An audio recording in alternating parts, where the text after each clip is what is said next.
Most people walk out of their doctor's office feeling reassured. Blood pressure looks okay, cholesterol is manageable, no major red flags. And then they go home and reheat last night's dinner, completely unaware that what they're doing in that 90 seconds at the microwave may be quietly doing more damage than most of the things their doctor actually warned them about. That's what I want to talk to you about today. 5 everyday foods that undergo a real chemical transformation when you heat them a second time, and why that matters more as you get older than most people realize. If this is the kind of honest, practical health information you've been looking for, subscribe now. I cover exactly the things that get skipped in a 10-minute appointment. I've spent over 30 years as a cardiothoracic surgeon. I've stood at operating tables looking at hearts and arteries and asking myself the same quiet question every single time. How did it get this bad? And the answer is almost never one dramatic thing. It's pattern, it's repetition, it's the habits that felt responsible, even virtuous, slowly accumulating into something you couldn't see coming.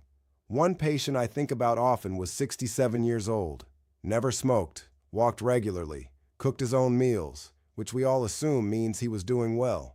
But when I looked at his arteries, they told a completely different story. Stiff, inflamed, worn in a way that didn't match his lifestyle on paper. We went through everything carefully. Genetics were fine. Stress levels were manageable. What kept surfacing was dinner. More specifically, what he did to dinner before eating it. Night after night, the same foods, reheated the same way. That's what I want you to understand today. It wasn't a dramatic habit. It felt like nothing. That was exactly the problem. Here's the biology you need to have in your head first. In your 30s and 40s, your body ran an impressive internal maintenance program. It processed toxins efficiently, caught and corrected DNA errors before they became anything serious, and kept inflammation under control almost automatically. After 60, that system doesn't stop working, but its efficiency drops in ways that genuinely matter. Your liver needs more time to process things it used to handle quickly. Your immune response gets a little less precise. Your arterial walls start losing elasticity, and the mechanisms responsible for DNA repair begin letting small errors slip through that they used to catch every time. The margin for error shrinks. Things that rolled off your body at 40 leave a mark at 65. The piece that connects all of this is chronic inflammation. And I want to be clear about something because people often conflate the two. Acute inflammation is not the villain. When you cut your hand or catch a cold, that inflammatory response is doing exactly what it should, and then it stops. Chronic inflammation is a completely different animal. It's a low-grade internal fire that never fully goes out. It doesn't announce itself with symptoms you'd notice. It just quietly damages the inner walls of your arteries, raises your baseline blood pressure over time, and creates the kind of biological environment where abnormal cell changes go undetected for longer than they should. Every single food on this list feeds that same fire through different pathways. Let's go through them. The first one is probably in your fridge right now.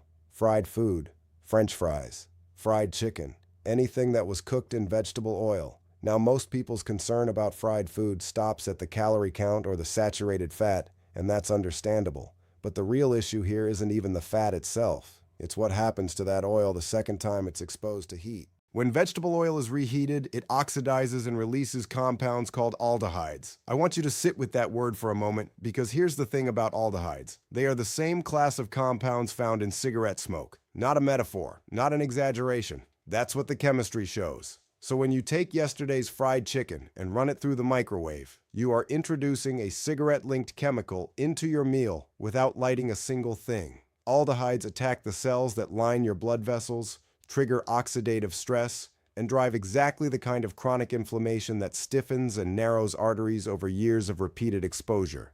They're also free radicals, which means they directly damage DNA. And after 60, when DNA repair is already operating at reduced capacity, those mutations don't get corrected as reliably as they once did.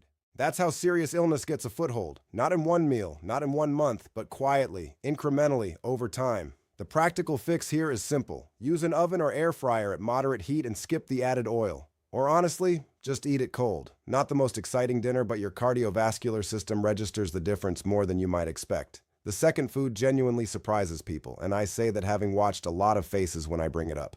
Leafy greens, spinach, kale, Swiss chard, the exact vegetables that every nutritionist, every health professional, and every credible article tells you to eat more of, and they're absolutely right, when those vegetables are prepared correctly. The problem doesn't exist in the raw vegetable. It starts after cooking. Leafy greens naturally contain nitrates, which in their original form are completely harmless. But once they're cooked and left to cool, bacteria begin converting those nitrates into nitrites. So far that sounds manageable. Here's where it stops being manageable. When you reheat those nitrite-containing leftovers, they react with proteins already present in the food and produce compounds called nitrosamines. The World Health Organization classifies nitrosamines as probable human carcinogens, with research linking them to cancers of the stomach, esophagus, and colon. And that's not the full picture. Nitrosamines also inflame the endothelium, the thin inner lining of your blood vessels, making blood pressure harder to regulate and raising the risk of clotting events. So you started with a vegetable you steamed because you were trying to take care of yourself, and you ended up with something that simultaneously raises your cancer risk and stresses your cardiovascular system. The fix is simple and costs you nothing. Cook only what you're going to eat right now. Whatever's left over, get it into the fridge cold within 30 minutes before bacterial conversion can begin. And once it's been cooked, it doesn't get reheated. Not in the microwave, not on the stovetop, not at all. Rice seems like the safest possible thing. Plain, neutral, eaten by billions of people every single day across every culture on Earth. And yet reheated rice is responsible for more foodborne illness than almost any other staple food. And most people have genuinely never been told why. Here's what actually happens. When you cook rice, the heat kills nearly all bacteria in it. Nearly all. One that doesn't fully die is Bacillus cereus, whose spores can survive boiling temperatures by going dormant. They wait. As the rice cools down, they wake up and begin multiplying. And here's the part that gets people, because the logical next step is to think that reheating the rice solves the problem. It kills the bacteria, yes, but those bacteria have already been busy while the rice was sitting there, and the toxins they produce during that time are heat resistant. You can steam that rice until it's scalding hot all the way through. The toxins are still active. Short term, you're looking at nausea, cramps, vomiting, unpleasant but generally temporary. The longer term concern is different. Repeated exposure to those bacterial toxins creates chronic intestinal inflammation. And here's something most people don't fully appreciate. The gut and the cardiovascular system are not isolated from each other. Inflammatory signals produced in the gut travel through the bloodstream and directly interfere with cholesterol metabolism and blood pressure regulation. It's slow, it's cumulative, but it's real. I've had patients with unexplained cardiovascular inflammation who look great on paper. Healthy weight, non-smokers, reasonable diets, where the one consistent habit, when we actually look closely, was reheated rice. Every day. The rule is straightforward. Refrigerate rice within 1 hour of cooking. Use it within 24 hours. If you do reheat it, do so once and only once, and to a proper temperature throughout. Better yet, cook smaller portions so the leftover debate never comes up. If you're finding this useful, and you haven't subscribed yet, now's a good moment. There's a lot more on this channel, and this is the kind of conversation worth staying for. Chicken is one of the most popular proteins for people over 60, and with good reason. It's lean, it's versatile, and it's easy to batch cook for the week ahead. The food itself is not the problem. The problem is the microwave. Microwaves don't heat food evenly, and I say this not as a vague warning, but as a specific one. They work by exciting water molecules, and they do that unevenly, creating cold zones inside the food. Pockets where the temperature never reaches a safe level, even when the outside is steaming and looks perfectly fine. You can't see those zones. The bacteria can find them without any trouble. Salmonella, Campylobacter, and Listeria can all survive in those pockets. Campylobacter is particularly resilient, able to withstand temperatures that would kill most other pathogens. Listeria is especially concerning for anyone over 60 because the immune system is naturally weakened with age and is less equipped to contain it. But beyond the risk of a single acute episode, there's a slower, quieter concern I want you to understand. Every time your immune system mounts a response to bacterial toxins, even a mild one, it releases inflammatory cytokines into your bloodstream. Do that repeatedly, over months and years, and those cytokines are circulating constantly. They damage arterial walls. They contribute to plaque buildup. They raise clotting risk. The cumulative load matters. The solution is to use an oven at moderate heat with foil over the top to retain moisture, or eat it cold, which more people enjoy than you'd expect once they try it. If the microwave genuinely is your only option, cut the chicken into small pieces before heating so there are fewer places for cold spots to form, and let it rest for 2 full minutes after it comes out before eating. Small change, meaningfully safer outcome. And finally, Potatoes. This one is interesting because it comes at you from two entirely different directions at once, and I don't think most people are aware of either one of them. The first is acrylamide. When starchy foods are cooked at high temperatures, a chemical reaction takes place between naturally occurring sugars and an amino acid called asparagine. The result is acrylamide. The International Agency for Research on Cancer classifies it as a probable human carcinogen, with research specifically linking it to kidney cancer, among others. Acrylamide forms during the first round of cooking. When you reheat the potato, more forms on top of what was already there. And after 60, your body's ability to detoxify acrylamide has declined from where it was at 40, which means the same level of exposure produces more actual biological damage. That's one direction. Here's the second. When potatoes are freshly cooked and then allowed to cool, they develop something called resistant starch. Resistant starch behaves more like fiber than like a simple carbohydrate. It feeds beneficial gut bacteria, slows glucose absorption, and keeps blood sugar stable. That's genuinely good for you. Now reheat that potato, and the resistant starch converts back into regular starch. It digests rapidly. Blood sugar spikes. Insulin surges. For anyone over 60 with even mild insulin resistance, which is far more common than most people realize and often goes undiagnosed, those repeated sharp spikes drive oxidative stress in the vessel walls and accelerate arterial stiffening over time. One reheated potato simultaneously triggering additional carcinogen formation and a cardiovascular stress response. It never announces itself as dangerous. That's exactly what makes it worth knowing about. The solution? Cold potato salad dressed simply with olive oil and lemon. The resistant starch stays intact, blood sugar stays stable, and it actually tastes good. I say that as someone who was skeptical the first time.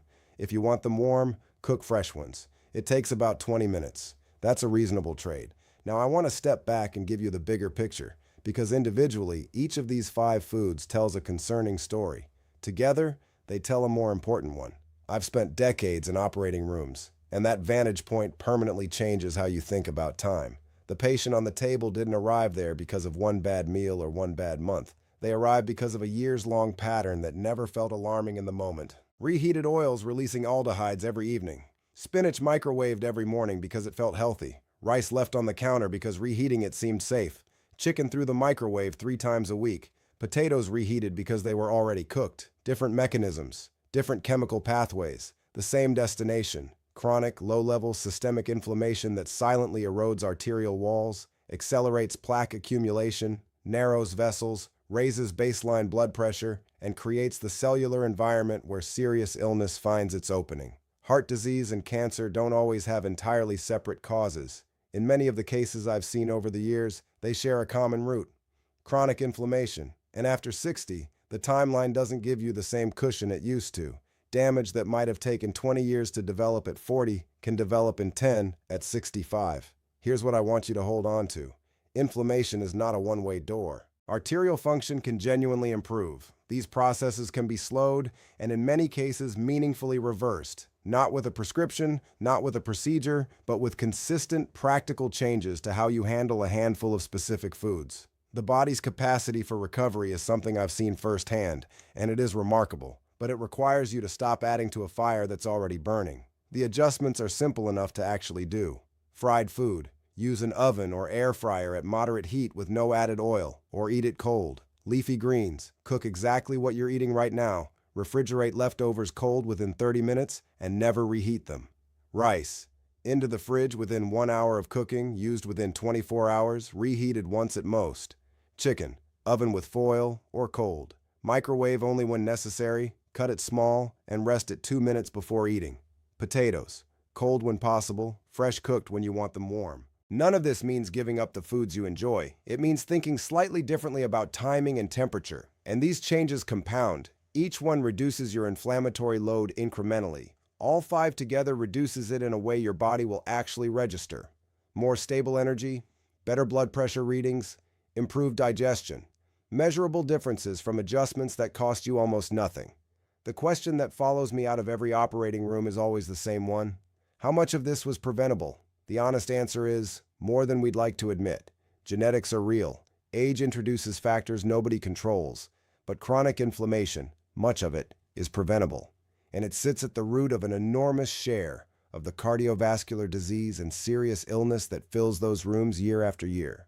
The cases that stay with you aren't the obvious ones. They're the patients who did almost everything right, who exercised, watched their weight, cooked at home, and still ended up with severe arterial damage. When you look closely at what was different, it was always the same quiet pattern. Repeated chemical exposures that never felt dangerous. That felt like responsible eating. But inside the body, they were accumulating. The inflammation never fully resolved. The DNA repair system started missing what it used to catch. The damage built quietly until it couldn't be ignored anymore. This is the conversation worth having before you need surgery, before the options start narrowing. You're watching this, which means you're asking the right questions while you still have full room to act on the answers. 5 practical changes to how you handle specific foods. No prescription required, no referral needed. Your body has carried you a long way, and it has more capacity to recover than most people give it credit for. What it needs is for you to stop feeding the fire.